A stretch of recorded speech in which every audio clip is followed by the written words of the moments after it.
नमस्कार, मैं आपका ज्योतिषी मोहन जी नक्षत्रवाणी चैनल से माँ तारा को प्रणाम करते हुए, अपने गुरु को प्रणाम करते हुए आप सबों का बहुत बहुत नमन। आज का विषय है जन्माष्टमी, जिसे हम कृष्णाष्टमी भी कहते हैं। जन्माष्टमी का त्यौहार हमारे भारतवर्ष में, पूरे भारत में बहुत ही मशहूर है। इस दिन भगवान कृष्ण का जन्म हुआ था। तो जन्माष्टमी का त्यौहार भाद्रपद महीने में अष्टमी को मनाया जाता है। इस दिन भगवान कृष्ण का जन्म हुआ था। समय मध्यरात्रि थे और रोहिणी नक्षत्र थे। इसी विषय पर मैं चर्चा करूंगा।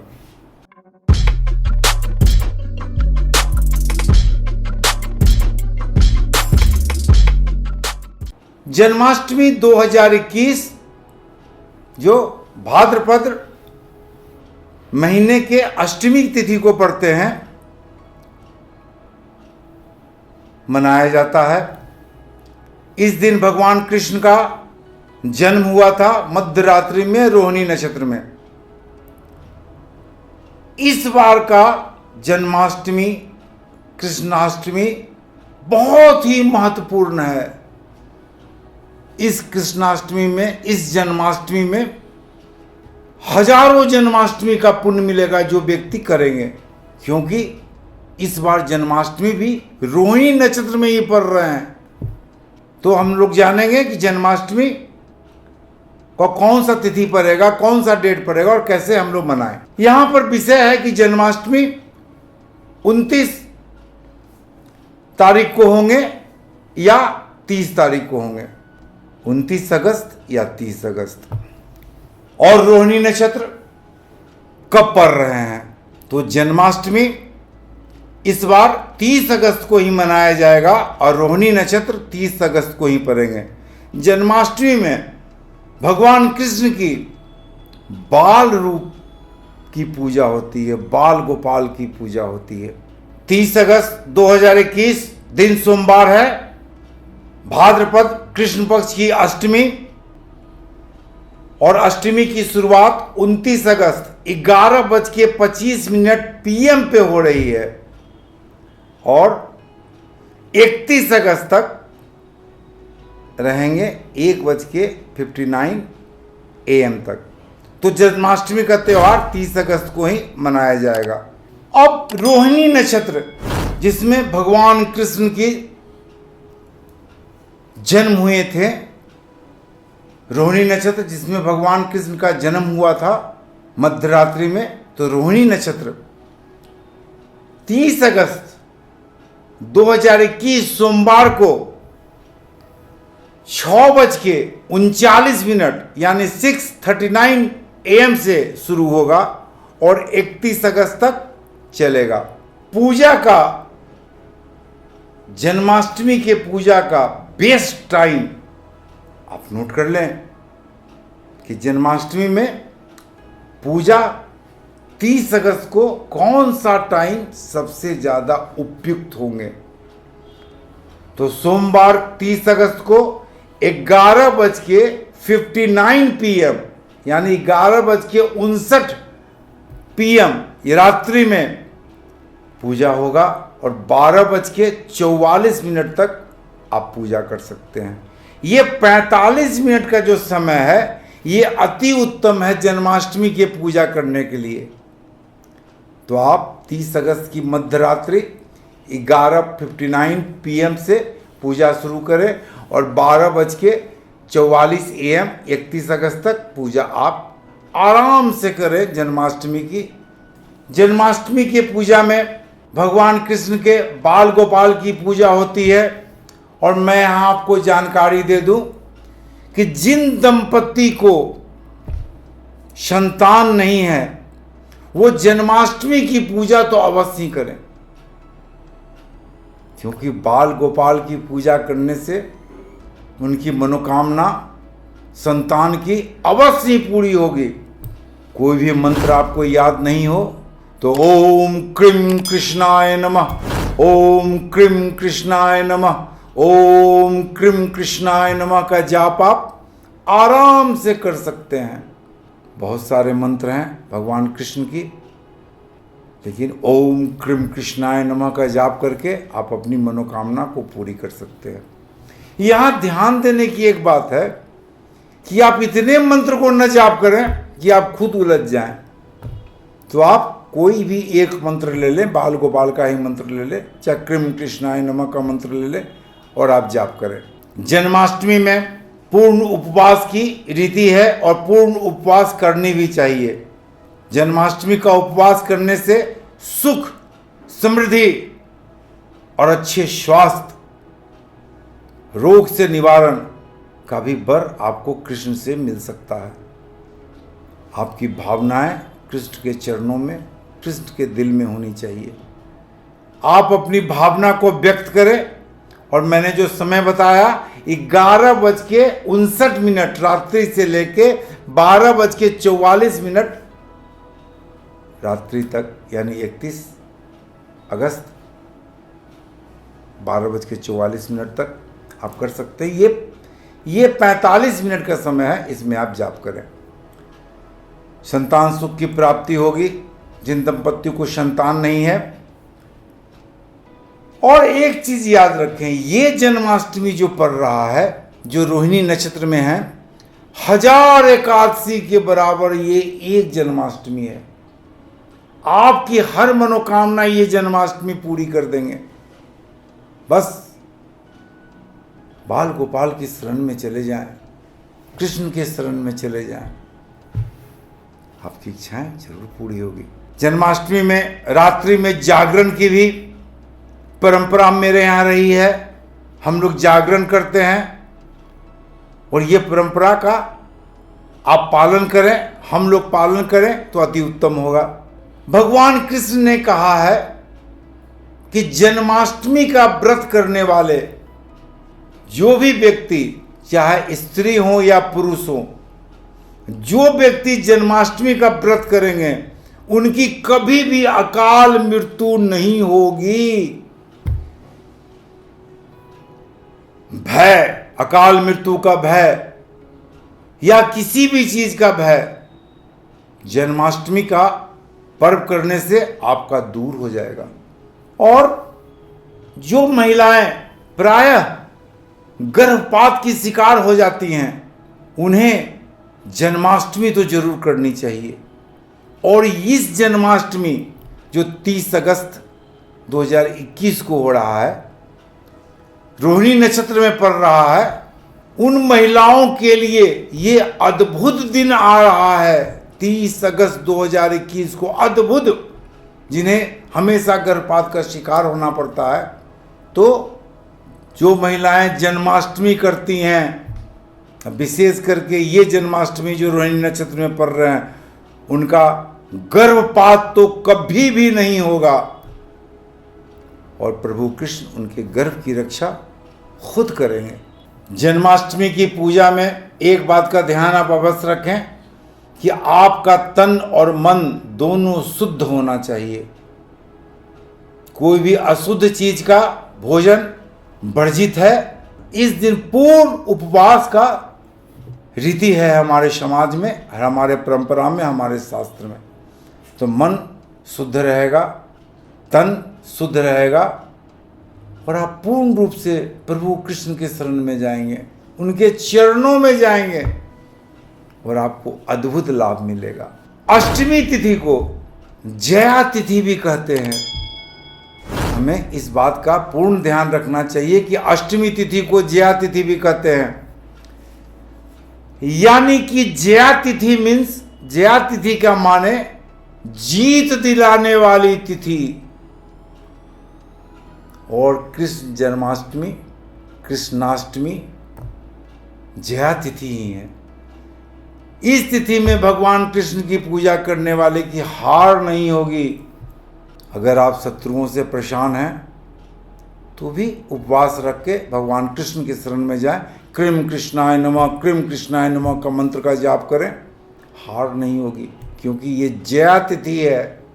अष्टमी तिथि काफी माने रखता है और जन्माष्टमी तो अष्टमी को ही पढ़ते हैं ना। अष्टमी तिथि भगवान शिव की तिथि है और भगवान विष्णु इसी दिन अवतार लिए थे। तो शिव और विष्णु दोनों की तिथि अष्टमी है। तो आप शिव के भी मंत्रों का जाप कर सकते हैं। भगवान विष्णु, कृष्ण तो भगवान विष्णु के ही अवतार हैं। तो अष्टमी और कृष्णाष्टमी तिथि का काफ़ी मान्य है। इस जन्माष्टमी का काफ़ी मान्य है। भगवान विष्णु की भी उपासना आप कर सकते हैं, वो भी कृष्ण की उपासना होगी। अगर आप पूर्ण समय निकाल लें 11:59 के पहले और भगवान विष्णु के चरण में विष्णु सहस्त्रनाम का अगर आप जाप कर लेते हैं रात में, और शिव के महामृत्युंजय मंत्र या लघु मृत्युंजय मंत्र का आप अगर जाप करते हैं तो अटूट फल आपको मिलने वाला है। वैसा फल जिसकी कभी क्षय नहीं होगी, आपकी हर इच्छाएं पूरी होगी। तो ये जन्माष्टमी काफ़ी महत्वपूर्ण है। अपने हर काम को आज के दिन प्रभु कृष्ण के चरण में रख दें और इस जन्माष्टमी में पूर्ण रूप से मन तन शुद्ध रख के उनके शरण में चले जाएं। अब मैं यहां पर बताता हूं कि जन्माष्टमी में खीरा का बहुत ही बड़ा महत्व है। खीरा चढ़ाने का इस दिन बहुत महत्व है। खीरा चढ़ाए बिना पूर्ण जन्माष्टमी आपका अधूरा है। और वो आप ऐसे खीरे को चढ़ाएं जिसमें डंठल थोड़ा निकला हुआ हो। डंठल विहीन खीरा आप न चढ़ाएं। डंठल निकला हुआ खीरा आप प्रभु के भोग में आप चढ़ाएं, चरण में चढ़ाएं। माखन, मिश्री प्रभु को भोग लगाना, जन्माष्टमी के दिन भोग लगाना। अगर आप माखन घर में ही बनाते हैं, बाजार का माखन तो बहुत ही अशुद्ध आता है। अगर आप माखन घर में बना लें और मिश्री में भी ढेला मिश्री जो आता है, जो ओरिजिनल मिश्री है, कटिंग मिश्री नहीं, घर का बनाया हुआ माखन और मिश्री का भोग लगाएं और खीरा जिसमें डंठल हो उसका भोग लगाएं, उसे प्रभु के चरण में चढ़ाएं। दूध, दही, घी, शहद और गंगा जल से प्रभु को अभिषेक करें। आपने जो खीरा चढ़ाया है, मैं पहले ही बता चुका हूं कि खीरा में डंठल होनी चाहिए। रात्रि 12 बजे एक शुद्ध चाकू रखें, नए चाकू रखें। अब 12 बजे रात्रि में उस डंठल को काट दें, जैसे गर्भ से निकला हुआ बालक का नार काटा जाता है। काट दे। ये काफी शुभ है और ये जरूरी है। इसे आप अपनी पूजा विधि में जरूर शामिल करें। जन्माष्टमी के दिन यानी खीरा के डंठल जिसे नाभि के रूप में काटा जाएगा, नार के रूप में काटा जाएगा, काट के बाद पूजा के बाद शंख जरूर बजाएं। और शंख परिवार के हर सदस्य बजाएं। शंख बजाना इस दिन पूजा के बाद बहुत ही जरूरी होगा और इस परंपरा को आप कायम रखें और जरूर बजाएं। मैं यहां बता दूं आपको कि जन्माष्टमी का दिन को मोह रात्रि का भी दिन कहा जाता है। जन्माष्टमी को हम लोग मोह रात्रि भी कहते हैं। ये मोह क्या है? ये मोह हम लोगों की भोग तृष्णा से हम लोगों को बचाती हैं। ये रात्रि, मोह रात्रि। जन्माष्टमी के दूसरे दिन नवमी का आगमन होता है और नवमी नंद महोत्सव के रूप में मनाया जाता है। तो जन्माष्टमी, अष्टमी के पूजा करने के बाद नवमी दूसरे दिन आप नंद महोत्सव को ही मनावें। ये जन्माष्टमी काफी उपयोगी, काफी महत्वपूर्ण, काफी विशेष महत्व रख के आपके हर इच्छाओं को पूरा करने वाला है। क्योंकि भगवान प्रभु बाल गोपाल कृष्ण रोहिणी नक्षत्र में ही जन्म लिए थे और आज के दिन यानी जन्माष्टमी के दिन रोहिणी नक्षत्र ही रहेगा। तो मैं उन सभी व्यक्तियों को सलाह देता हूं, उनसे आग्रह करता हूं कि जो व्यक्ति कभी भी जन्माष्टमी नहीं किए हों तो वो जन्माष्टमी जरूर करें। अगर आप जन्माष्टमी करने में अपने आप को अक्षम महसूस करते हैं तो मैं एक छोटा सा उपाय बताता हूं जन्माष्टमी के दिन। आप अगर वो उपाय भी कर लेंगे तो आपको जन्माष्टमी का पूर्ण फल मिलेगा। जन्माष्टमी के दिन सुबह सुबह आप गाय को शुद्ध जल से स्नान जरूर करावे। याद रखें, आजकल देखने में आता है, गाय तो लोग पालते नहीं, गौशाला में ही गाय मिलता है और गौशाला में भी देखने में आता है कि लंबा पाइप, वो क्या कहते हैं, प्लास्टिक के पाइप से गाय को नहलाया जाता है। ऐसा गलती कभी भी ना करें। आपको करना है कि एक बाल्टी में जल लेना है और गाय को स्नान करवाना है और अपने हाथ से गाय को स्नान करवाना है। थोड़ा सा शरीर पर आपको हाथ से रगड़ के उनको स्नान करवा दें। उसके बछड़े को भी स्नान करावें अगर बछड़ा है। तथा जन्माष्टमी के सुबह का पहला 3 रोटी और गुड़ उसी समय गाय को खिलावें। खिलाने के बाद उनको छूकर, उनके पैर को छूकर, चाहे उनके शरीर पर अपने मत्था टेक कर उनसे आशीर्वाद लें। आप अगर ऐसा करते हैं तो यकीन जानिए कि हजारों जन्माष्टमी का फल आपको मिलने वाला है, हजारों जन्माष्टमी का फल। और इस काम में संकोच न करें। अपने घर की पहली रोटी गाय को खिलावे और जन्माष्टमी के दिन गाय को रोटी और गुड़ दोनों खिलावे।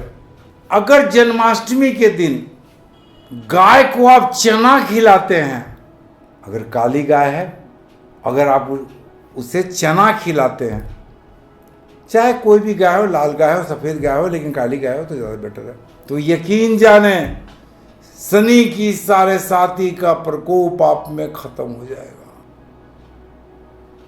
यही नहीं, अगर आप घटना दुर्घटना के शिकार हो रहे हैं तो जन्माष्टमी के दिन काला चना गाय को खिलावे।